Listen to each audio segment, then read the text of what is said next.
Oh, yeah. How's that? Rather timely, given the way we're taking the South Africans apart right now. Our cricket team is taking them apart. Anyway, good morning, Ray Summers from Neighbourhood Watch. How are you? Good morning, Peter. I am well, thank you indeed. That's good. Yes, we've done well in the cricket. Haven't we? You're looking good. And we were saying off air that the footy season has started. Like it or not, football has returned to, once upon a time we would have said Melbourne, but now, of course, we have to say return to Australia. And indeed overseas, because we take the odd exhibition game offshore these days, don't we? Excellent. Yeah. Anyway, things are starting to get back to normal. Christmas is over. At last. At last. Seemed to go on forever this year. But of course that means that it's coming around that much faster, I think. That's an age thing. That goes with our age, yes. And we can't remember when Christmas was and so on and so on. And I think a quick calculation, I was trying to work it out, but it's a bit hard for me. 4 and 7. Do you realise it's only about 44 weeks to Christmas? Thank you for that timely reminder. I'm going to start saving up for your present right now. Well, will I bring a furniture van? I wouldn't bring anything too big. So what's happening in Neighbourhood Watch? Peter, we got, I'll tell you the good news and the bad news. A note from the police for end of January or thereabouts, and their report said local crime trends for Whitehorse on the whole have been pleasing throughout the holiday period. So that's good. Yep. Now the bad news. And I've got about 10 pages of the bad news. But this is a warning to all of us, and we hope the hot weather is over, but it may come back. The police would like to take the opportunity to remind us of the dangers of the recent spat of excessive hot days. Residential house fires have been of increasing concern, as has the personal safety of residents. The coroner, in his report, which I guess goes back to 2013, reported approximately 220 deaths in Victoria in relation to heat-related stress. So the police are asking us, sadly they have to attend these incidents, but they're asking us to take extra care, look out for family members and neighbours, particularly if you know they are living alone. Yes, good point. Just to check up, and if things are going wrong, call 000 and have an ambulance to them. It's a hidden statistic, that one. We don't think of it. Every time we have a hot spell and suddenly a statistic comes out like that, and you think, oh my goodness, yes, of course, people are affected badly, particularly older people. And isn't it incredible, the last hot day we had, the police came across a lady who just slipped into Bunnings and locked 2 kids in the car while they... I don't get the mentality that does that. I really don't. It's pretty difficult to work out, isn't it? Isn't it? Yes. But nevertheless, while the police give us a pat on the back for doing good, I note that during a 1 week period in January, there was still 21 reports theft from motor vehicles. The old standby. It still goes on. And it's so big, this problem of theft from motor vehicles and houses. Acting Senior Sergeant Tim Hardiman, now he's based up at Nuttawading, but he belongs to the Eastern Region Division 1 headquarters, and they look after the 4 municipalities. He even sent us all a warning, and please send this on. This is an issue for both local police and residents in all suburbs of the division. So we're talking about Whitehorse, Manningham, Monash and Burundara. And I'm sure you can include Maroondah and anybody else. The majority of offences, we're talking about theft from motor cars, the majority of offences are targeting unlocked vehicles parked in driveways or on the street overnight. Vehicles parked at sporting and community location car parks are also being targeted.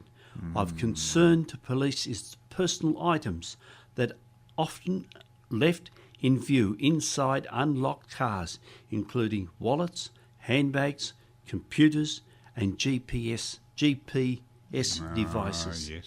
Incredible, isn't it?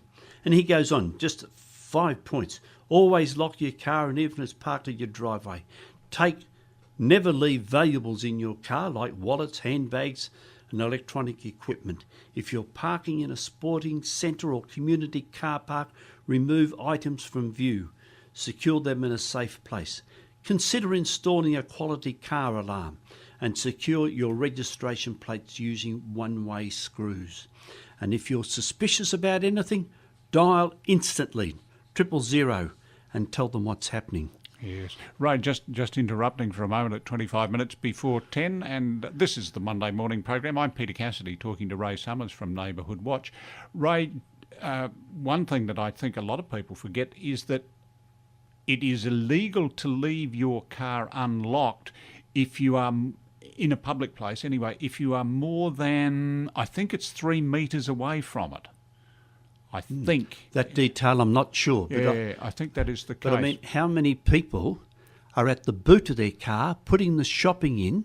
They've gone to their car, opened it up, put the keys in the ignition or just put them on the front seat, go round to the boot, load their shopping in, and somebody standing over there steps right in, starts the car. Yeah, takes the car and the shopping. They're not fussed. No, that's right.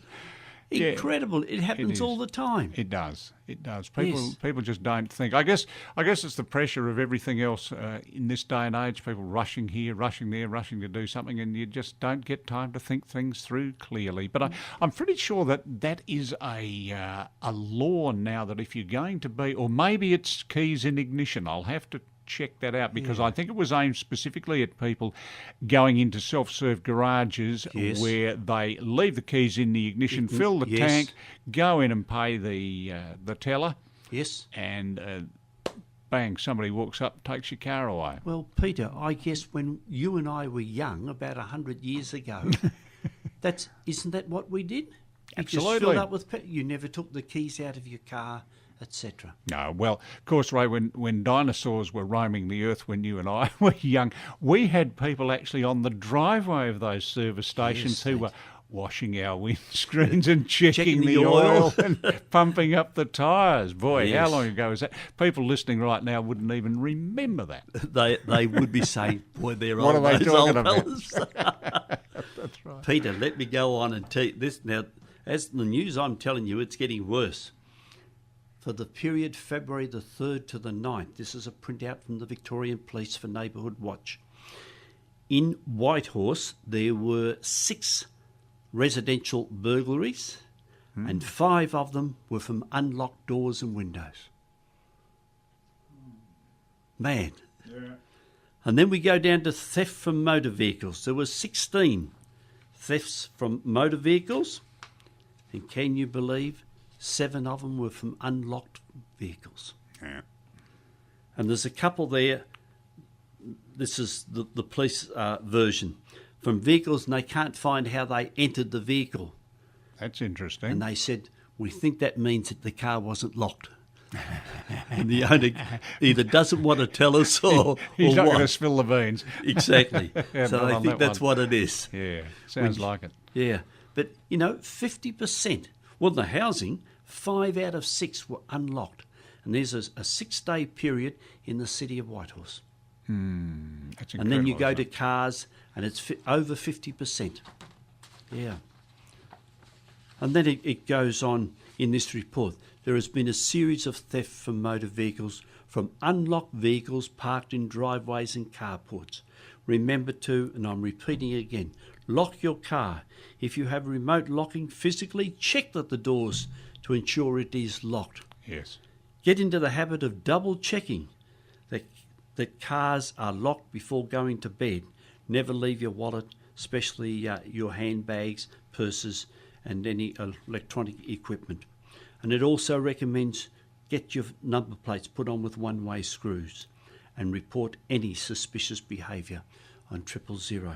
Look, they keep telling us, but we're slow learners. Yes, we are, unfortunately. But Neighbourhood Watch have an ongoing program, do they not, about having your number plates fitted with one-way screws? I'm glad you mentioned that, because I can now tell you, not confirmed, but it's not in concrete, Saturday the 10th of May will be a Safe Plate Day at Bunnings Box Hill, and again repeated on Saturday the 4th of October at Bunnings Vermont South. Wonderful. Great service. And we're just increasing our workload in that area.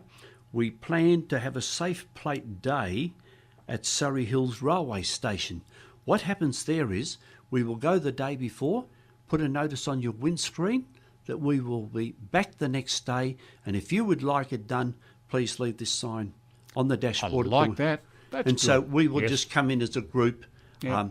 We don't have a big heap of traffic moving. The car park after 9 or 9:30 is fairly quiet, and we will just go about our job and change swap those What a cars great idea. over. That's a great way to tackle it. I'll have a laugh.